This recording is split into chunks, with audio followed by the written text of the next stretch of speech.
भोले शंकर भगवान की जय। श्री गणेश भगवान की जय। भगवती मैया की जय। श्री शिव महापुराण के अंतर्गत कोटि रुद्र संहिता जो कि चतुर्थ संहिता है और इसके अध्याय 7वें में आज हम प्रवेश करेंगे, जिसमें वर्णन है नंदकेश्वर लिंग का महात्मा वर्णन। नंदकेश्वर लिंग का महात्मा वर्णन।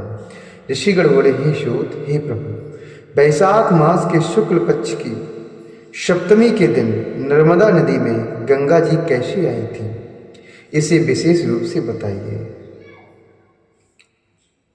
कथं गंगा शमायाता, कथं गंगा शमायाता वैशाखे सप्तमी दिने नर्मदायां विशेषेण सूते तद्वर्णे प्रभु। नर्मदायां विशेषेण सूते तद्वर्णे प्रभु।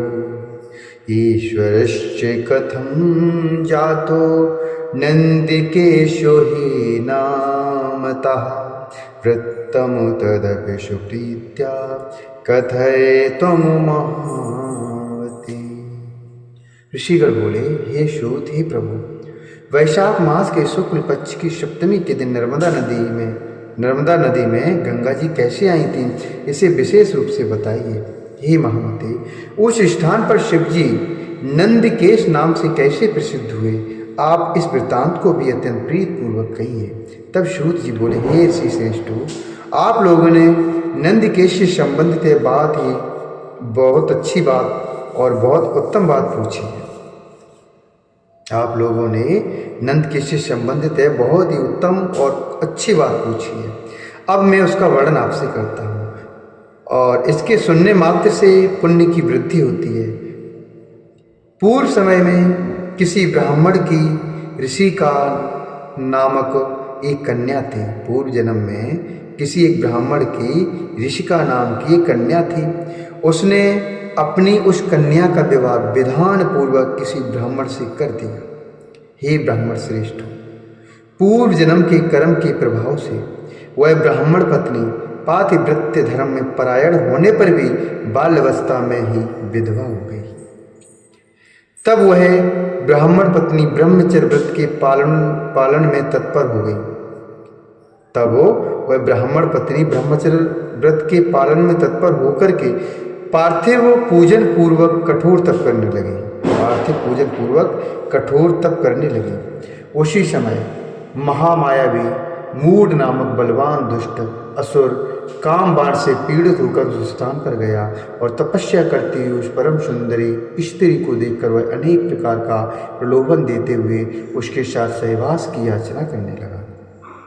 हे मुनीश्वरों, उस समय शिव ध्यान में परायण उस सुब्रता स्त्री ने काम भावना से उसकी ओर देखा तक नहीं। वह अत्यंत तपोनिष्ठ तथा शिव ध्यान में मग्न थी, अतः तपस्या में संलग्न उस ब्राह्मणी ने उसका सम्मान भी नहीं किया। तब उस स्त्री के द्वारा तिरस्कृत हुए उस मूर्ख दैत्य ने उस पर अत्यंत क्रोध किया और उसे अपना विकट रूप दिखाया। इसके बाद वह दुष्ट आत्मा राक्षस उस ब्राह्मणी को भयकारक दुर्वचन कहने लगा तथा उसे अनेक प्रकार से डराने लगा।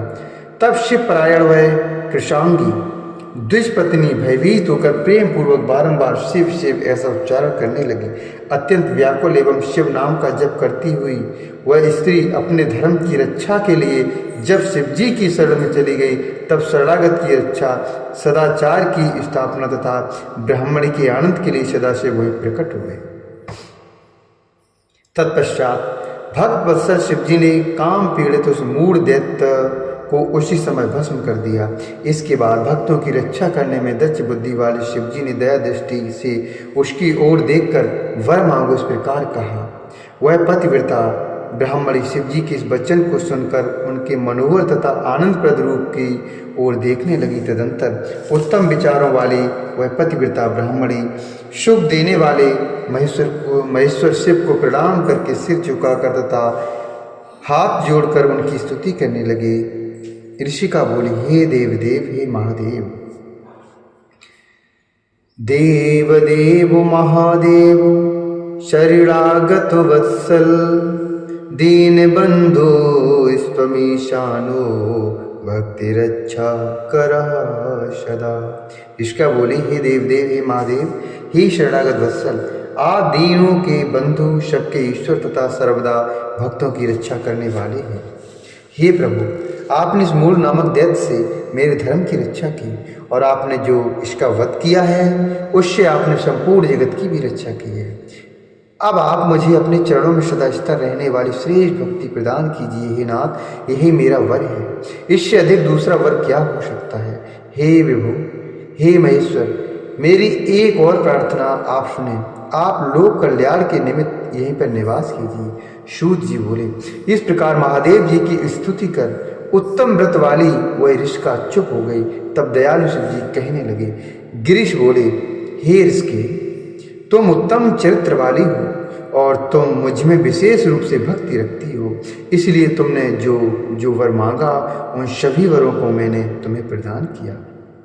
इस अवसर पर शिव जी को प्रकट हुआ जानकर ब्रह्मा विष्णु आदि देवता हर्षयुक्त होकर वहां पहुंच गए। हे विप्रो, उन सभी ने अत्यंत प्रीतपूर्वक शिव जी को प्रणाम करके उनका पूजन किया और सिर झुकाकर हाथ जोड़कर प्रसन्न चित्त से उनकी स्तुति की। इसी समय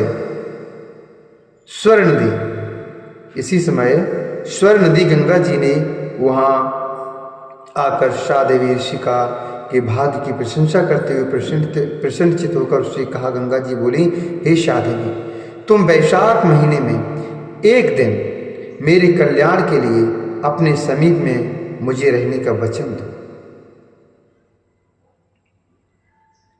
जिससे मैं एक दिन तुम्हारा सामीप्य प्राप्त करूं। सूत जी बोले। गंगा जी का यह वचन सुनकर श्रेष्ठ व्रत वाले उस साध्वी ने लोक हित के लिए प्रेम पूर्वक यह वचन कहा, ऐसा ही हो। शिव जी भी उसके आनंद के लिए उसके द्वारा निर्मित उस पार्थिव लिंग में प्रसन्न होकर अपने पूर्णांश से प्रविष्ट हो गए। इसके बाद ब्रह्मा विष्णु आदि सभी देवता तथा गंगा जी प्रसन्न होकर शिव जी की तथा उस ब्राह्मणी की प्रशंसा करने लगे और अपने अपने स्थान को चले गए। उसी दिन से इस प्रकार का यह परम पावन तीर्थ हो गया और शिव जी भी वहाँ सभी पापों का विनाश करने वाले नंद के इस नाम से प्रसिद्ध हो गए। हे द्विजो, तभी से गंगा जी भी सबके कल्याण की इच्छा से तथा मनुष्यों से ग्रहण किया हुआ अपना पाप धोने के लिए प्रत्येक वर्ष इस दिन यहाँ आती हैं। मनुष्य वहाँ स्नान कर और भली भांति नंद के ईश्वर की पूजा करके ब्रह्म हत्या सभी पापों से छूट जाता है।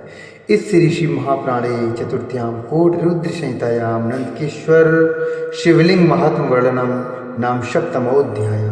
इस प्रकार से ऋषि महाप्राण के अंतर्गत चतुर्थ कोट रुद्र संहिता में नंदकेश्वर शिवलिंग महात्म वर्णन नामक 7वां अध्याय पूर्ण हुआ। बोले शंकर भगवान की जय, श्री गणेश भगवान की जय, श्री हरिनारायण भगवान की